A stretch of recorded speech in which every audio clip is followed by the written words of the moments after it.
Hi குட்டீஸ், இன்னைக்கு நாம 3ஆம் வகுப்பு தமிழ்ல 13வது பாடம் திருக்குறள் கதைகள் பருவம் 2 படிக்கிறவங்களுக்கு பாடம் 4 திருக்குறள் கதைகள். அதல கல்வியே நமது செல்வம் அதான் பார்க்க போறோம். பார்க்கலாங்களா? பாருங்க. ஓர் ஊரில் முத்தன் என்பவர் வாழ்ந்து வந்தார். சொந்த தொழிலில் ஈடுபட்டு கடினமாக உழைத்து செல்வந்தராக உயர்ந்தார். ஒரு ஊர்ல முத்தன் அப்படின்னு ஒருவரு வாழ்ந்து வந்தாரு.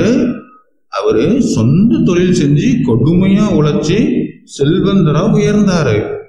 அவருக்கு இனியன், மதியழகன் என்ற 2 பிள்ளைகள்.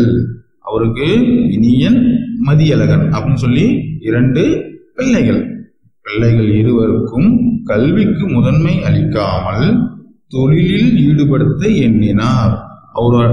அவருடைய தொழிலை பார்த்துக்கிறதுக்கு ஆள் இல்லை, நீங்க தொழில் பார்த்துக்கோங்க, படிப்பெல்லாம் படிக்காதீங்க அப்படின்னு சொல்லி அவர் தொழிலை ஈடுபடுத்த எண்ணினார். ஆனால் தந்தையின் ஆலோசனையையும் மீறி கல்லூரி வரை இருவரும் படித்து முடித்தனர். தந்தையினுடைய ஆலோசனையையும் மீறி என்ன பண்ணாங்க? 2 பேரும், இனியனும் மதியழகனும் கல்லூரி வரைக்கும் போய் படிச்சு முடிச்சிட்டாங்க. தனக்கு கல்வியின் மேல் பெரிய ஈடுபாடோ விருப்பமோ கிடையாது. ஆகவே சரியாக கல்வி கற்காத முத்தனை அவரது வியாபார கூட்டாளிகள் ஏமாற்றிவிட்டனர். முத்தனுக்கு கல்வியின் மேல பெருசா ஈடுபாடு கிடையாது. அவன் சரியா படிக்கல. அவர் படிக்காததுனால அவன் கூட இருக்கக்கூடிய அந்த வியாபார கூட்டாளிகள்லாம் சேர்ந்து என்ன பண்ணிட்டாங்க?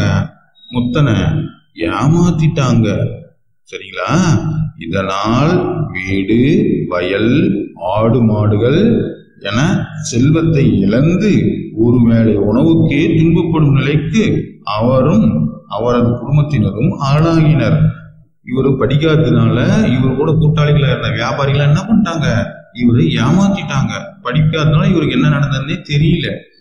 இதனால ஒருவேளை சாப்பாட்டுக்கு கூட ரொம்ப கஷ்டம் ஆயிடுச்சு. அவர் குடும்பமே ரொம்ப கஷ்டத்துக்கு வந்துடுச்சு. இப்ப தனின் பிள்ளைகள் இருவரும் இனியும் தாமதிக்க கூடாது என எண்ணி பல நிறுவனங்களுக்கு வேலை வேண்டி விண்ணப்பித்தனர். முத்தனுடைய பிள்ளைகள் என்ன பண்ணாங்க?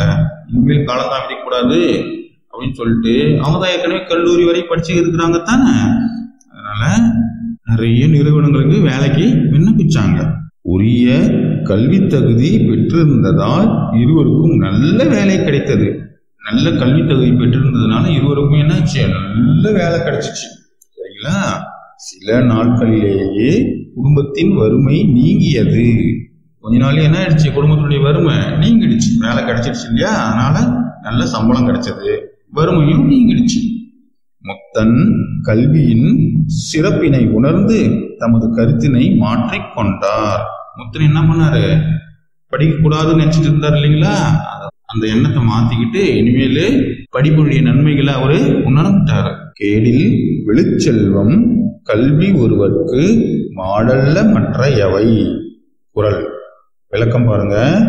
ஒருவருடைய நிலைத்த செல்வம் என்பது அவர் கற்ற கல்வியே ஆகும். ஒருவருக்கு அவருடைய செல்வம் என்னது? கற்ற கல்விதான். சொத்துலாம் சேர்த்து வச்சிருந்தா கூட அது நிற்காது. நாம் கற்ற கல்வி எப்பயுமே நம்ம கூடயே இருக்கும். அதனை தவிர வேறு எந்த செல்வமும் நீடித்து இருக்காது. கல்வி அப்படின்ற செல்வத்தை தவிர வர எந்த செல்வமும் நீடித்து இருக்காது. சரிங்களா? ஏடில் விழிச்செல்வம் கல்வி ஒருவருக்கு மாடல்ல மற்ற எவை. குறள். ஓகே பாய், அடுத்த வீடியோவில் பார்க்கலாம். இந்த சேனலை சப்ஸ்கிரைப் பண்ணுங்க.